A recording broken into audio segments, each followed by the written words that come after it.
안녕하세요 여러분. 성공합시다. 여러분 가운데서는 하나님 진짜 나를 사랑하시는 거 맞나? 지금도 사랑하시는가? 이런 생각을 하시는 분들이 계시죠. 그리고 내가 지금 하나님하고 얘기하는데 잘 하고 있는 건가? 이런 생각이 드실 때도 있죠. 오늘 본문에서 하나님께서 우리를 얼만큼 사랑하시는지 정말 손을 잡아 끌어내기까지 하시는 그 사랑을 경험해보면 좋겠어요. 자, 1절. 저녁 때 두 천사가 소돔에 이르렀다. 롯이 소돔성 어귀에 앉아 있다가 그들을 보고 일어나서 맞으며 얼굴을 땅에 대고 엎드려 청하였다. 두 분께서는 가시는 길을 멈추시고 이 종의 집으로 오셔서 발을 씻고 하룻밤 머무르시기를 바랍니다. 내일 아침에 일찍 일어나셔서 길을 떠나시기 바랍니다. 그들이 대답하였다. 아닙니다. 우리는 그냥 길에서 하룻밤을 묵을 생각입니다. 그러나 롯이 간절히 권함으로 마침내 그들이 롯을 따라서 집으로 들어갔다. 롯이 그들에게 누룩 넣지 않은 빵을 구워서 상을 차려주니 그들은 롯이 차려준 것을 먹었다. 저녁때가 되었을 때 두 천사가 소돔에 이르렀어요. 여기서는 아브라함을 방문했던 손님들의 신분을 아주 분명하게 밝히고 있죠. 네, 맞아요. 두 천사와 하나님이셨어요. 이때 롯은 소돔성 어귀에 앉아 있었어요. 자, 성문은요, 공공집회가 열리거나 법적인 논쟁이 생겼을 때 재판을 하는 곳이었어요. 그러니까 롯이 성문에 앉아 있다는 말은 재판관이거나 아니면 지역 유지였다는 뜻이죠. 롯은 소돔과 고모라에서 상당한 지위를 얻고 있었음을 알 수 있어요. 롯은 지역의 대표로서 나그네 환대법에 의해서 그 천사들을 초대하죠. 또 이것은 그가 소돔의 가치관이 아니라 다른 가치관으로 살고 있음을 시사하죠. 처음에는 천사들이 사양하지만요, 롯의 간절한 초대에 응해요. 자, 4절. 그들이 잠자리에 들기 전에 소돔 성곽 마을에서 젊은이 노인 할 것 없이 모든 남자가 몰려와서 그 집을 둘러쌌다. 그들은 롯에게 소리쳤다. 오늘 밤에 당신의 집에 온 그 남자들이 어디에 있소? 그들을 우리에게로 데리고 나오시오. 우리가 그 남자들과 상관 좀 해야겠어. 자, 잠자리에 들기 전에요, 소돔성의 각 마을에서 다양한 연령대의 모든 남자가 다 왔어요. 그리고는 롯에게 손님을 내놓으라고 요구해요. 이유는 상관하겠다는 거죠. 이것은 동성애를 의미해요. 성이 얼마나 타락하고 부패했는지를 알 수 있는 대목이죠. 또 이 사실을 통해서 소돔과 고모라가 하나님께 심판받기에 합당하다는 것을 강조하고 있어요. 자, 6절. 롯은 그 남자들을 만나려고 바깥으로 나가서는 뒤로 문을 걸어 잠그고 그들에게 달렸다. 여보게들, 제발 이러지 말게. 이건 악한 짓일세. 이것 보게. 나에게 남자를 알지 못하는 두 딸이 있네. 그 아이들을 자네들에게 줄 터이니 그 아이들을 자네들 좋을 대로 하게. 그러나 이 남자들은 나의 집에 보호받으러 온 손님들이니까 그들에게는 아무 일도 저지르지 말게. 롯은요, 성사람들의 악행을 막아보려고 애를 쓰고 있어요. 근데 조금 황당한 제안을 하죠. 아직 결혼하지 않은, 뒤에 보면 정원한 딸들이죠. 그 정원한 두 딸을 내준다고 해요. 근데 사실은요, 이 말은 진짜 자기 딸들을 내주겠다 이런 뜻은 아니에요. 이렇게 말도 안 되는 대안을 말하면서 그들의 양심을 일깨우고 있어요. 또한 지금 성이 엄청 크지는 않잖아요. 그러니까 이 자매들이 약혼했다는 사실을 소돔 사람들은 다 알 거예요. 그 정혼자들도 아마 소돔 사람들이겠죠. 그러니까 그 사람들을 봐서라도 이런 일 하지 말라는 거죠.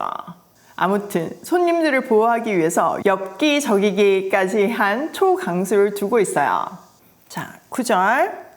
그러자 소돔의 남자들이 롯에게 비켜서라고 소리 지르고 나서 이 사람이 자기도 나그네 살이를 하는 주제에 우리에게 재판관 행세를 하려고 하는구나. 어디 그들보다 당신이 먼저 혼 좀 나보시오 하면서 롯에게 달려들어 밀치고 대문을 부수려고 하였다. 자, 사람들은 롯의 간청을 들어주지 않아요.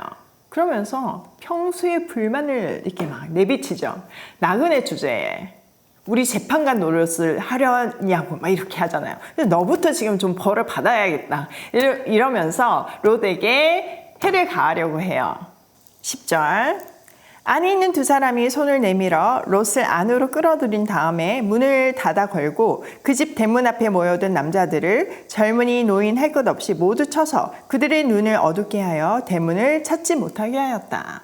롯이 위험에 처하자 천사들이 손문을 내밀어서 롯을 집 안으로 끌어들이고 문을 닫죠. 그리고 모여든 남자들을 쳐서 눈을 어둡게 해서 문을 찾지 못하게 해요. 12절. 그 두 사람이 롯에게 말하였다. 식구들이 여기에 더 있습니까? 사위들이나 아들들이나 딸들이나 딸린 가족이 이 성 안에 더 있습니까? 그들을 다 성 바깥으로 데리고 나가십시오. 우리는 지금 이곳을 멸하려고 합니다. 이 성 안에 있는 사람들을 규탄하는 크나큰 울부짖음이 주님 앞에 이르렀으므로 주님께서 소돔을 멸하시려고 우리를 보내셨습니다. 자, 천사들은 롯에게 하나님의 심판 계획을 알리면서 지금 가족 다 데리고 이 성을 떠나라고 말해요. 자, 14절. 롯이 나가서 자기 딸들과 약혼한 사익감들에게 이 사실을 알렸다. 롯이 그들에게 말하였다. 서두르게 이 성을 빠져나가야 하네. 주님께서 이 성을 곧 멸하실 걸세. 그러나 그 사익감들은 그가 농담을 한다고 생각하였다. 롯은 급히 나가서 가족들에게 이 사실을 알리죠. 그런데 그의 사익감들은요, 이 말을 농담으로 여겼어요. 이것은 하나님의 말씀을 경홀히 여겼다는 뜻이죠. 사실 이 밤에 지금 장인이 막 와서 이런 얘기를 할 때는 그 비상사태인 거잖아요.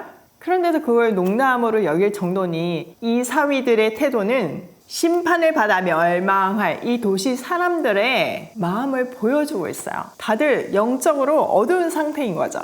자, 15절. 동틀 무렵에 천사들이 롯을 재촉하여 말하였다. 서두르시오. 여기 있는 부인과 두 딸을 데리고 여기를 떠나시오. 꾸물거리고 있다가는 이 성이 벌을 받을 때 함께 죽고 말 것이오. 자, 천사들은 롯을 막 재촉해요. 벌써 시간이 꽤 흘렀죠. 동틀 무렵이 됐으니까요. 이렇게 꾸물거리다가는 지금 성이 심판받을 때 함께 심판받는다고 경고해요. 이 표현에서 막 지금 롯은 심판받을 수도 있고 죽을 수도 있는데 느긋하잖아요. 근데 이 천사들이 막 이게 다급하잖아요. 이것을 통해서 하나님이 우리가 위기 가운데 있을 때 더 안타까워하고 더 급해하시는 그런 하나님의 표정이 보이지 않으신가요? 이것이 우리를 향한 하나님 아버지의 마음이에요.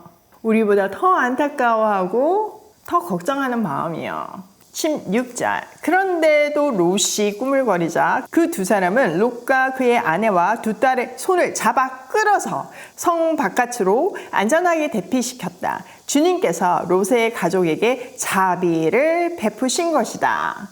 이런 상황에서 롯이 계속 꾸물거려요. 왜 꾸물거릴까요? 네, 맞아요. 지금 이 도시에 미련이 있는 거예요. 자기 이룬 것들이 너무 아까워서 못 드러나고 있는 거죠. 이것이 롯 가족의 영적인 상태예요. 그런데 하나님은요, 니네 이 상태니까 그냥 포기할래. 이게 아니라 진짜 손을 잡아 끌어가지고 성 바깥으로 안전하게 대피시키시죠. 성경 기자는 이것을 주님께서 롯의 가족에게 자비를 베푸신 것이다 라고 해석해주고 있어요. 우리의 손을 잡아 끌어서라도 구원해 주시는 하나님의 그 넉넉한 사랑이, 하나님의 그 멈추지 않는 사랑이 정말 너무 감동이 되더라고요. 17절. 그 두 사람이 롯의 가족을 성 바깥으로 이끌어내자마자 그 가운데 한 사람이 롯의 가족에게 말하였다. 어서 피하여 목숨을 건지시오. 뒤를 돌아보거나 들에 머무르거나 하지 말고 저 산으로 도피하시오. 그렇게 하지 않으면 죽고 말 것이오. 이때 롯이 그들에게 말하였다. 다른 길을 말씀해 주시기 바랍니다. 두 분께서는 이 종을 좋게 보시고 저에게 크나큰 은혜를 베푸셔서 저의 목숨을 구해 주셨습니다. 그러나 제가 저 산까지 도피해 가다가는 이 재난을 피하지 못하고 죽게 될까 두렵습니다. 보십시오. 저기 작은 성이 하나 있습니다. 저 성이면 가까워서 피할 만합니다. 그러니 그리로 피하게 하여 주시옵소서. 아주 작은 성이 아닙니까? 거기로 가면 제 목숨이 안전할 것입니다. 자, 천사들은요, 롯의 가족을 이끌어내자마자 주의해야 할 사항들을 말해줘요. 첫 번째는 도망해라. 두 번째는 뒤를 돌아보거나 들에 머물지 말라. 세 번째는 산으로 도망해라. 안 그러면 죽는다. 그러니까 지금 굉장히 위급한 상황이고 심판이 곧 임할 거니까 주저하지 말고 빨리 이 소돔 지역을 떠나라는 얘기예요. 산으로 가라는 말이 그 소돔의 영역에서 벗어나라는 뜻이죠. 그런데 이런 상황 속에서도 롯은 딜을 해요. 산가겠지 가기는 조금 어려우니까 저기 저 조그만 성, 뭐 이런 성은 뭐 심판 안 해도 별로 손해 보지 않으니까 그 성에 숨게 해달라는 거죠. 이런 위급한 상황 속에서 정말 롯은 저까지 산까지 못 가서 이런 딜을 했을까요? 아니에요. 아직도 여전히 그 소돔에 대한 미련이 남아 있는 거예요. 그러니까 가까운 곳에서 조금 지켜보고 싶은 그런 자기 이전의 삶에 대한 집착을 하는 모습을 보여주고 있는 거죠. 21절. 그 사람이 롯에게 말하였다. 좋소, 내가 그 청을 들어주겠어. 저 성은 멸하지 않겠소. 당신 내가 거기 이르기까지는 내가 아무 일도 하지 않을 터이니 빨리 그리로 가시오. 롯이 그 성을 작다고 하였으므로 사람들은 그 성의 이름을 소알이라고 하였다. 참 놀랍게도요. 하나님은요, 이 롯의 속셈을 다 알고 계세요. 그러면서도 들어주세요. 아마 소알은 소돔에서 가까웠으니까 심판에 속해 있던 지역이었을 거예요. 여기도 가까웠으니까 소돔이랑 거의 비슷한 문화를 가지고 있었겠죠. 그런데 하나님은요, 이런 심판 계획까지 변경하시면서 롯을 기다려주시고 보호해주시고 계세요. 하나님을 온전히 신뢰하지도 못하고 또 꿍꿍이 속셈을 가지고 있는 거 빤히 아시면서 그냥 말씀대로 그 성을 떠난 것만 해도 더 정확하게는 끌어내셨잖아요. 근데 그거에 딸려 나온 것만 해도 기특하게 여겨주시고 속아주시고 기다려주시는 정말 끝없는 하나님의 사랑을 느낄 수 있는 대목이에요. 자, 23절. 롯이 소알에 이르렀을 때 해가 떠올라서 땅을 비췄다. 주님께서 하늘, 곧 주님께서 계신 곳으로부터 소돔과 고모라의 유황과 불을 소나기처럼 퍼부으셨다. 주님께서는 그 두 성과 성 안에 사는 모든 사람과 넓은 들과 땅에 심은 채소를 다 엎어 멸하셨다. 롯의 아내는 뒤를 돌아보았으므로 소금 기둥이 되었다. 해가 떠올랐을 때, 이때는 정오를 얘기하는데 시간이 꽤 흐른 것을 알 수 있죠. 그러니까 롯이 소알에 딱 안전하게 들어갔을 때 하나님은 소돔과 고모라를 심판하시기 시작하셨어요. 그런데 롯의 아내는 뒤를 돌아보아서 소금 기둥이 되었대요. 자, 이 말은요, 롯의 아내가 진짜 이렇게 뒤돌아서 소금 기둥이 되었다는 그런 의미가 아니에요. 두고 온 그 재산과 누리고 살던 그 삶이 너무 아쉬워가지고 소알로 못 들어갔던 거죠. 그러니까 어느 순간에 멈춰 있었던 거예요. 그러니까 심판할 수밖에 없었던 거죠. 자, 27절. 다음날 아침에 아브라함이 일찍 일어나서 주님을 모시고 서 있던 그곳에 이르러서 소돔과 고모라와 넓은 들이 있는 땅을 내려다보니 거기에서 솟아오르는 연기가 마치 옹기 가마에서 나는 연기와 같았다. 하나님은 들에 있는 성들을 멸하실 때에 아브라함을 기억하셨다. 그래서 하나님은 롯이 살던 그 성들을 재앙으로 뒤덮으실 때에 롯을 그 재앙에서 건져주신 것이다. 자, 하나님이 소돔과 고모라를 심판하실 때 아브라함을 기억하셨대요. 이 말은 아브라함 언약을 기억하셨다는 뜻이기도 해요. 자, 아브라함 언약의 핵심은 뭔가요? 네, 맞아요. 후손이에요. 아브라함의 후손, 예수 그리스도죠. 그러니 롯은 결국 그리스도를 통해서 구원을 받았다는 것을 알 수 있어요. 자, 오늘 내용을 우리 삶에 한번 적용을 하면요. 첫 번째, 손을 잡아 끌어내시는 그 사랑을 경험하시기 바래요. 하나님은 절대 우리를 방관하지 않으세요. 우리도 자녀가 위험 가운데 있으면 어떻게라도 손을 잡아 끌어서라도 지금 안전한 곳으로 데리고 나오잖아요. 하나님도 우리를 그렇게 사랑하신다는 것을 알려주고 있어요. 내가 뭔가 계획하는 일이 정말 계속 막힌다. 이 말은 무슨 얘기예요? 네, 맞아요. 손을 잡아 끌어서 안전한 것으로 피신시켜 줬다는 뜻이에요. 우리는 시간이 지나고서야 그걸 나중에 깨달을 수 있죠. 두 번째, 알고도 속아주시고 눈 감아주시는 하나님의 마음을 헤아리자. 진짜 그렇지 않아요? 롯이 하는 말 너무 뻔한데 하나님은 다 아시고도 속아주시고 또 그 말도 들어주세요. 대박이지 않나요? 뭐 롯에게만 그러겠어요? 우리에게도 동일한 그 사랑을 베풀고 있다는 사실을 깨닫고 하나님의 그런 마음을 갖고 계시니까 이용하는 것이 아니라 정말 그 마음을 헤아려서 더 순종하는 우리가 되면 좋겠어요. 세 번째, 그만 딜하자. 마지막 순간까지 롯은 막 딜을 하잖아요. 하나님, 저까지 가서 내가 좀 지켜보고 싶다. 뭐 이것까지는 좀 들어주시라. 뭐 이러잖아요.